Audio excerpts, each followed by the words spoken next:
Hey, what's up everyone? This is Anthony from Anthony's Customs, and today I want to show you my newest custom. This is a Marvel Legends style Cable figure. Now, Cable is one of those characters that's been getting customized since about the beginning of customizing.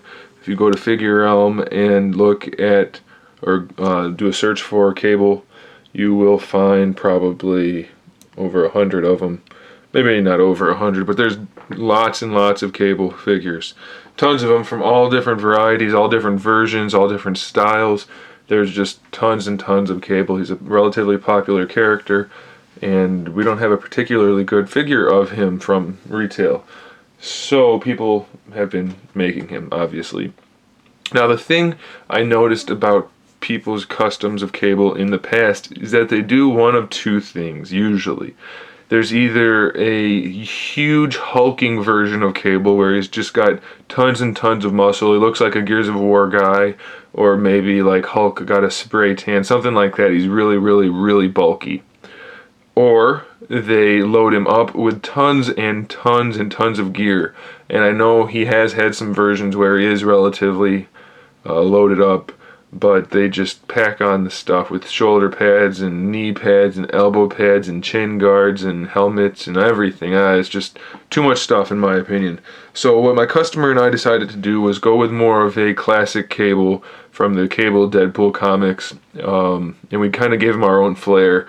More of a practical version of Cable, more realistic looking, and kind of embodied Cable with all of his different features, but without going too far in any one direction. And this is what we came up with. So let's go ahead and start talking about him in a little bit more detail. What's going on with the lighting today? I don't know. Alright, he stands at 7 inches tall. So he's good size to him. He's in line with a lot of the Marvel Legends characters. I know some figures are smaller than they probably should be, and some are bigger. So this guy is kind of probably in line with most of the collection, I would say. We wanted him to have some good size to him, so we went with that. As far as the parts we used for him, I don't know if I've ever cobbled together so many different parts into a figure. Maybe with Lady Deadpool, but I'm not sure. This guy has a lot. Let's break it down. First, we have some sort of wrestling figure. I think it's maybe an elite figure. I know absolutely nothing about wrestling. I don't care to learn. I hate wrestling. I hate the figures, all that good stuff. But sometimes they do come in handy. So this is a wrestling figure. I think the guy's name is Batista or something like that. So from the waist to the neck, it is that figure, and then this arm down to the top of the glove is still from that figure. It has been modified. I covered over the belly button, the neck on that guy, and the head. Well, the head was removed, obviously. The neck on that guy was just an old school ball joint neck. It had like a peg with a ball on it, and the head snapped onto that. So I recreated the neck joint completely. I added a disc ball joint in there, so it's a disc with a ball joint on top of that. For the shoulder, I rebuilt this shoulder because the way it was made I didn't like, so I rebuilt that shoulder, trimmed all the other joints, added some forearm to him, and I added the shield agent hands actually onto both sides. This arm is from the X3 version of Colossus. The shoulder, the disc itself from the shoulder is actually from the original figure.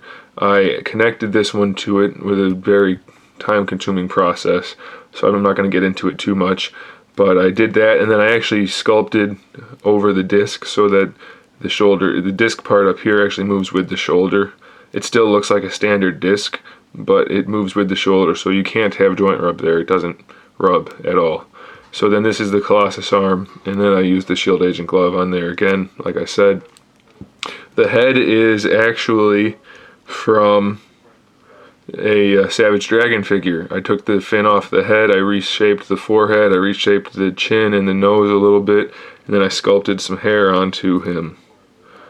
So that's that head, and obviously I repainted it. The legs, from the waist to the knee, or to this piece here, the thigh, not to the knee is separate, is the X3 movie Colossus again. We used the arm and the thighs and the waist for the groin area. Maintain the waist articulation there. Actually, all the articulation's still there except for a wrist swivel. The customer didn't really care about that anyway, so I left that out. Don't really need it anyway, I don't think, most of the time. Let's get these guns out of here for now. Okay, and then the knees are actually part of the knee joint is part of the X3 Colossus, part of the X-Men Classics Colossus, which is where these lower legs came from, and the knee pads.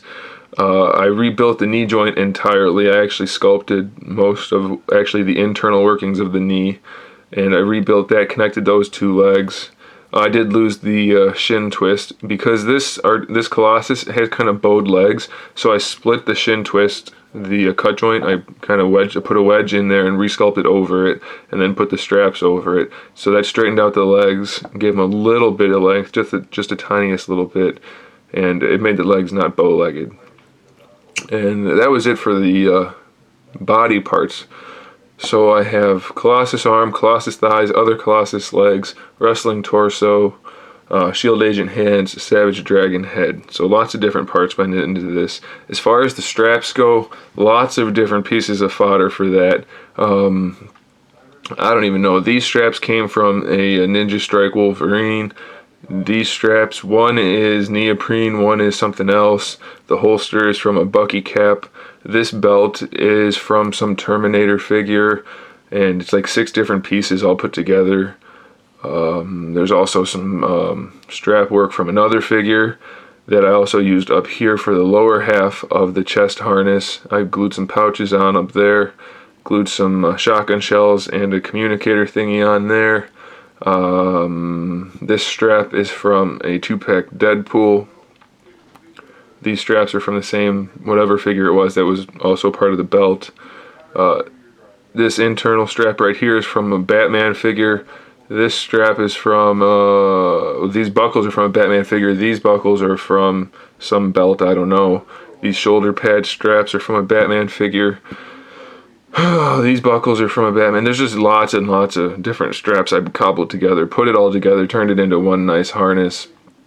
And in order to make it look like the chest harness connected to the belt, since there's a waist twist and an ab crunch, which are still functional on this guy, everything still works, everything tucks in properly. As you can see, these ammo pouches, these magazine pouches kind of slide over the torso, the lower torso, so you can still use the ab crunch.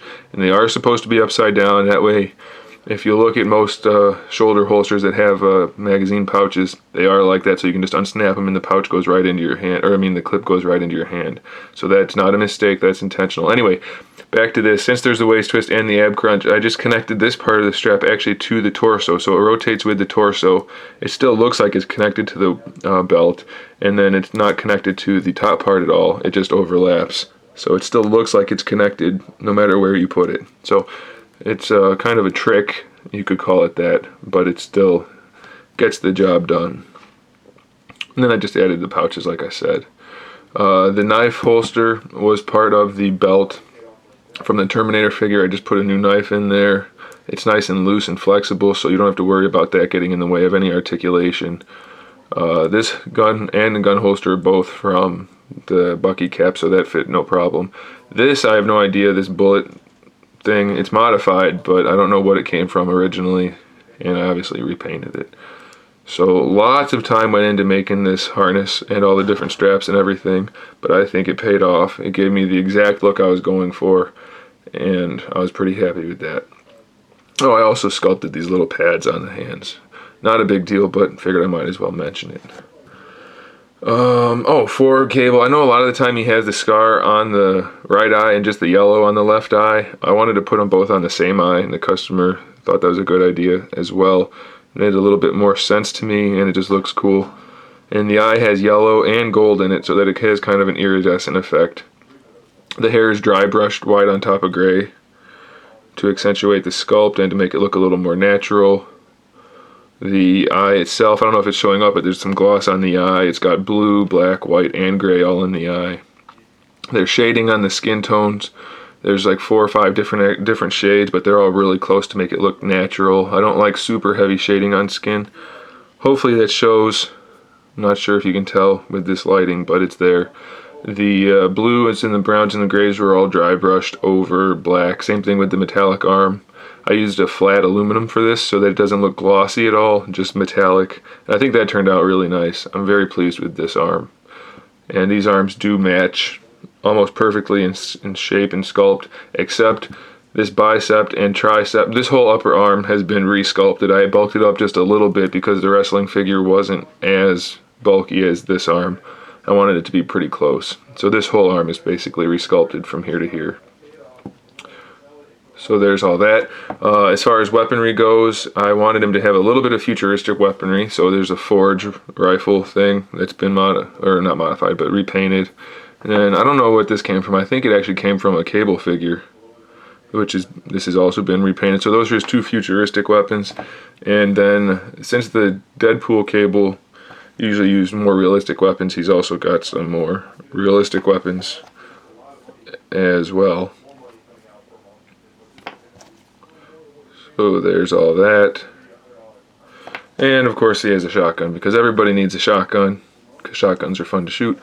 And the pistol comes out, the knife comes out, so it's all usable. And he's fully articulated. Like I said, he's only missing the little tiniest bit in the shin and in the wrists.